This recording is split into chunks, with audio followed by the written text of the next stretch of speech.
SAB Sound Bites with Jason Miller. This is your go-to podcast for quick, insightful, and actionable business tips that will help you thrive in today's fast-paced world. Whether you're an entrepreneur, a startup founder, or a business professional looking to stay ahead of the curve, SAB Sound Bites delivers expert advice, real-world stories, and innovative strategies, all in bite-sized episodes that you can listen to on the go. Tune in each week as we dive into the latest trends, tools, and tactics that can elevate your business. Let's turn your big ideas into impactful results every soundbite. Ready to grow? Let's get started. Hey, are you looking to scale your business from 5 figures to 6 figures or 6 figures to 7 figures? If you are, I have the perfect thing for you. What I want you to do today is I want you to go download a book. This book is going to take you through my 3-pillar system. It's 100% free. All you have to do is go to growfast.cash. I say again, go to growfast.cash and you're going to be able to download my free international best-selling book, which is called Be Good, Be Brief, Be Gone. You can take that book. It's going to help you scale your business to the next level. Again, go download it. Be good, be brief, be gone. Growfast.cash. I say again, growfast.cash. Enjoy. Today, I want to talk about change. I want to talk about change and talk about profit generation. Okay. Leaders must be open and willing to accept change when necessary or when required. Okay. So, this may be a change in a lot of things. It could be a change in production. It could be change in goals. It could be a complete change of work environment. It could be a lot of things. Regardless of the reason, company owners, founders can often benefit just from a little bit of change every now and then to keep things clicking, keep things alive, keep things fresh and new, right? So let's talk about a few things on how to confront and welcome some change into your life. Number 1, listen to feedback, okay? Listening to complaints, concerns, compliments, whatever they might be, can give a leader a better idea of what needs to change. Don't just tune these things out. You have to listen, pay attention to what your people are saying, because they're most likely saying this stuff because it's a valid point. Not always, but most of the time. So take the time to take in those things and really see if there's a change that needs to happen based off that feedback, okay? Learn and educate. Number 2, make a conscious effort to learn new ideas and concepts that can improve your workplace, okay? When you learn something useful, share it with others. I always say be a lifelong learner. I can learn from almost anybody during any conversation I ever have. As human beings, we should always be educating ourselves and moving ourselves forward, and always adapting to our situation in our workplace and sharing those useful things that we learn every single day with everyone around us. Okay. Number 3, plan what needs to change. Don't just implement something today. Okay. Gather the feedback. Gain new knowledge, and then plan how the company can change its approach to incorporate whatever changes they are, okay? Don't just make snap decisions, all right? Take those decisions in, maybe have those conversations with your middle managers or your directors or whatever level of company that you have, and then figure out an approach to incorporate those needed changes in your company, okay? Lastly, be honest. Leaders should be honest with their employees, their leaders, their middle managers, when they don't know the answer, and only provide accurate information. Don't make stuff up on the fly. Sharing feelings may also help others adjust to the change. Okay.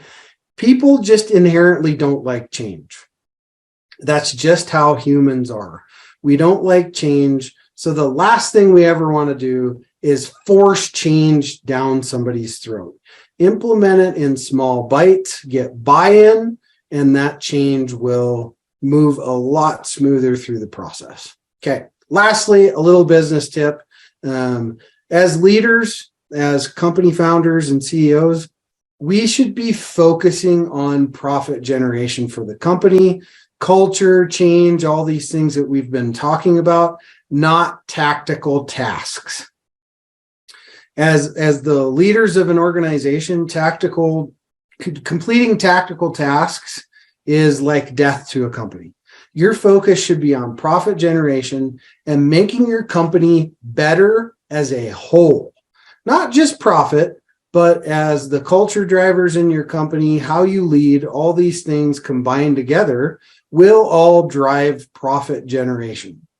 Go outside to get what's needed. Okay.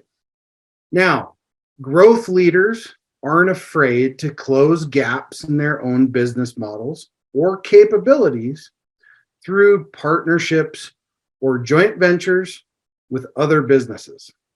Extremely important. I am a huge, huge believer in those two things, partnerships and joint ventures. You can take your business to levels that you have not been able to achieve yourself if you are willing to partner with other companies and or do joint ventures with other businesses that can perhaps fulfill things that are easily fulfilled through them instead of you. It could be referral partnerships. There's a lot of things that you can do to help your company grow through partnerships and joint ventures. A good example, a travel company wanted to expand its low-cost bus business, but realized it was too small to compete at scale with larger companies. So to acquire sufficient scale at speed, it partnered with a ride-sharing platform to offer a door-to-door long-distance service that combined rail, bus, and car transportation in one convenient package.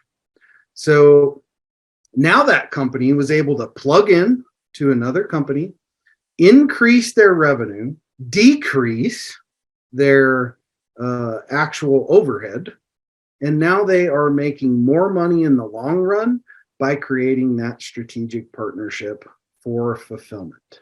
Okay, so I hope that made sense and I hope that was helpful. Let's talk about a little bit of a health tip for today. Let's talk about alcohol. Go easy on the alcohol. Not saying cut it out. I love my scotch. That's a huge thing for me. Love my scotch, but at the end of the day, all things in moderation. And that's everything in life. You wouldn't go down and eat 8 cheeseburgers in a day. So just go easy on the alcohol. Don't drink too much. We all know that alcohol consumption in the United States rose dramatically in the last 2 to 3 years. So, just take a look at that. And if you're consuming a lot of alcohol during the day, that will affect your business in one way or another. So try to moderate that as much as possible. Let's talk about managing your company's reputation. Okay. Pretty important, right? So you ask yourself a couple questions here. Do you have a couple simple things? Number 1, do you have a Google business profile? Number 2, do you have a Better Business Bureau account? Okay. These are a couple of ways you can manage your reputation online and have your customer base go and leave comments, truthful comments. There's seems to be some shenanigans going on out there that I've heard people talk about with some of that kind of stuff. But anyway, have your customers go and leave, testimonials on Better Business Bureau for you, and also on your Google business profile. All right. what this does is it's not a be all end all. That's not what I'm saying, but it does help you manage your reputation when people Google you and look you up. So for instance, if you Googled Strategic Advisor Board, you would find our Google business profile, and there are many testimonials on there from prior clients and so on and so forth. Same with Better Business Bureau. Okay. Same with our website. We have people do video testimonials. All right. This helps manage your reputation and show people that you are who you say you are. And that's what's really important as a business, is you don't want people to think you're just the next chump, right? Because there's already enough of those. Kind of like coaches. They're around every freaking corner, right? So if you are a coach, for instance, how do you manage your reputation to make sure you don't get that same reputation that, oh, it's just another business coach that worked at McDonald's 2 years ago? How do you manage that reputation? Make sure you have social proof from real people that you're working with, and they're able to leave feedback about your work and all that good stuff. So if you do this, this will help you build your client base, and your reputation will stay, pretty clean online for sure. Now, is everybody just going to love you to death all the time? No. All right. If you don't have some haters, you're probably in obscurity. So we all, as business owners that are doing, a lot of business every year, we all got some people that aren't happy about something, right? It just comes with the territory. You just deal with those individually and move on. Anyway, so 2 takeaways: your online presence and reputation, managing those through a few simple platforms like BBB or Google Business Profile will be key to you showing and showcasing what you can do online. So we're talking about POS systems, okay, credit card systems, point of sale systems, so on and so forth. How do you choose who you should use for that? Well, there's only one choice: www.sharingthecredit.com. Okay, that's not an ad for them, kind of is, but the point is, you should want to do good and give back in your business. If you use a company like that, they're a merchant processing company. Imagine every time somebody swipes a card, now a certain percentage of that goes to a charity or your choice. I call it cause marketing, right? So do something that also is a feel good for you. And you can use a system like that to support what you're doing and support your favorite cause at the same time. So if you're going to choose a company for that, I always would recommend Sharing the Credit. So hopefully that was helpful, and I use them myself. So go check them out. Looking to grow your business beyond 5 figures, 6 figures, 7 figures plus? What I want you to do is go download this book. The title is called Be Good, Be Brief, Be Gone. It will help you grow your business past 5, 6, and 7 figure. Go download the book today. Growfast.cash. I say again, growfast.cash, and download the book for absolutely free. I want to cover never stop learning.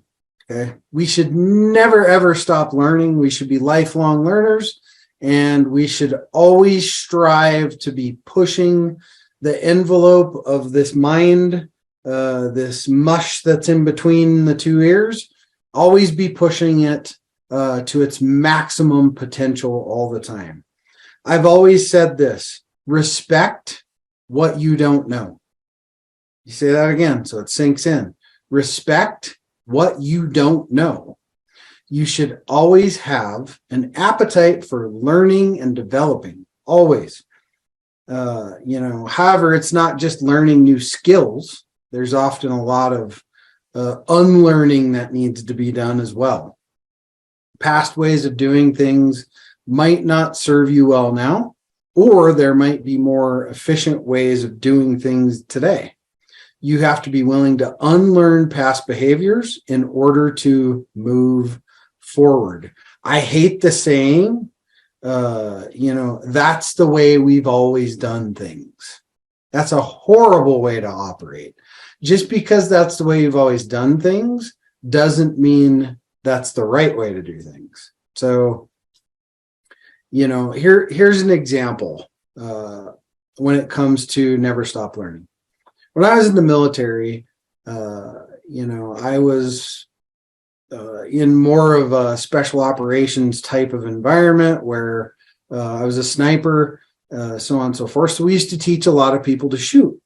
And I can tell you it was a lot easier to train somebody that had never picked up a rifle before to shoot than it was to train somebody that was a seasoned shooter. Why? No bad habits. So it was a lot easier to train those. So if just because you think you know something, challenge yourself to think of other ways to do things as well. Okay. Also with what comes with that as well is sometimes we have to unlearn bad behavior when it comes to treating our own bodies as a vessel, right? Your body is a vessel that's what charges your day. That's what keeps you going. That's what allows you to do the things you do.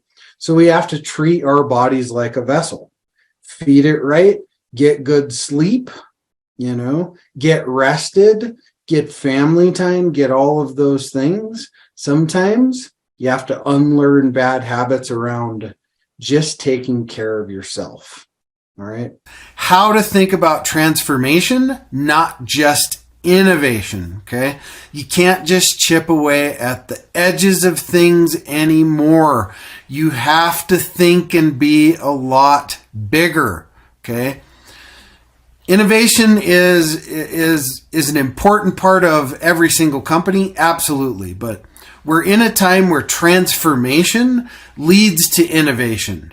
I hope that makes sense, but we have to transform things in our business that then lead to the innovations that will be provided to the market moving forward in your business. And, transformation doesn't just mean product and service either. Transformation can also be internal operations with employees. It can be a lot of things. All right. We all have to continue to pivot and transform with the market that we're involved in today. Or the bottom line is we won't innovate either. And if you're not innovating, you are dying. You are on a vine getting ready to croak. So you got to make sure that you use that transformation part in your business that will lead to the best innovations as possible. Empower your people. Transform them daily. They are your frontline soldier, and make sure that they are providing you with the best ideas and transformation to help you innovate in your business every day. We are going to talk about some truths about growing as a leader. Okay. As you explore developmental assignments to help you succeed as a leader, remember, here's a few important truths about leadership development. Number one, effective leaders continue to develop their repertoire of skills throughout their careers. To be effective in a wide variety of leadership roles and situations, you have to master new competencies. Okay, instead of always relying on a limited set of natural capabilities, you must become well-rounded as a leader.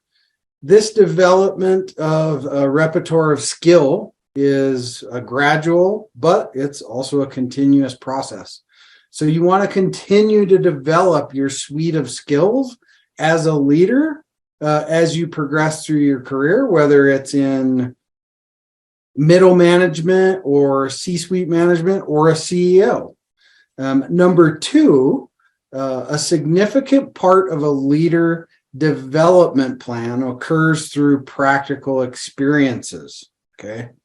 You learn through, on the job learning when your day-to-day responsibilities and challenges require you to do so.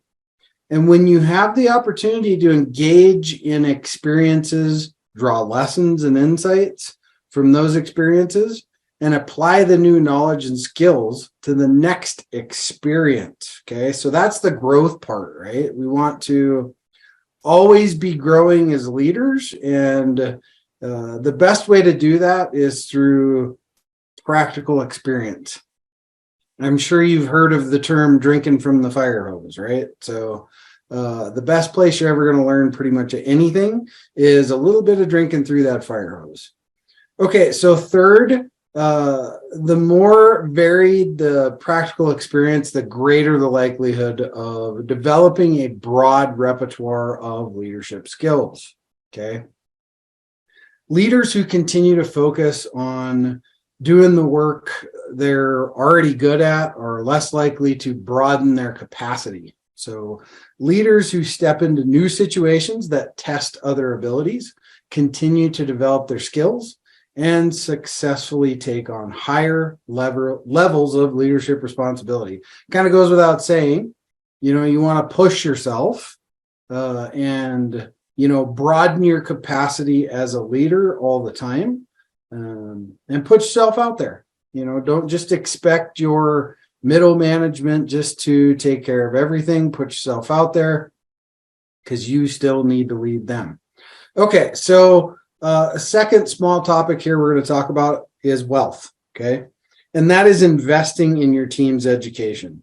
As you should be investing in your education, you should also, as a leader, be really investing in your team's education.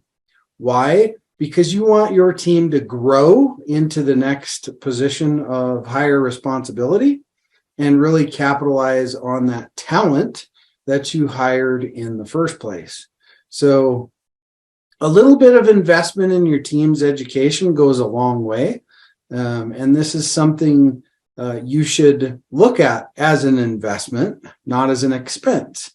As with any investment, there's a return. So you invest in your team in turn invests back. So I hope some of that was helpful today, and we will see you tomorrow. Hey, we all want to scale our business. Hey, I have the answer for you today to help you do that. If you're looking to scale from 5, 6, even 7 figures and beyond, book called Be Good, Be Brief, Be Gone. I'm going to give it to you for free. All you have to do is type in growfast.cash. I say again, growfast.cash, and you can download the book for absolutely free. I hope the book helps you this year. Take your business to the next level. Again, go grab the book, growfast.cash. I say again, growfast.cash. I wish you the best and grow, scale, and win. That wraps up today's episode of SAB Sound Bites. We hope you've enjoyed the insights and ideas shared in today's conversation. If you found value in this episode, don't forget to smash that subscribe button, rate, and leave a review. Your feedback helps us bring you more content that matters. And of course, stay connected with us across all our social media channels for updates, tips, and more. Until next time, keep listening, keep learning, and keep growing. See you on the next episode of SAB Sound Bites, where big ideas come in small bites. Take care and keep making an impact.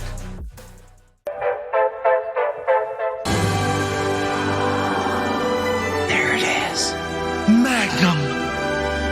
Holy moly. Yeah, baby! That's what I've been waiting for! Dear God. It's beautiful.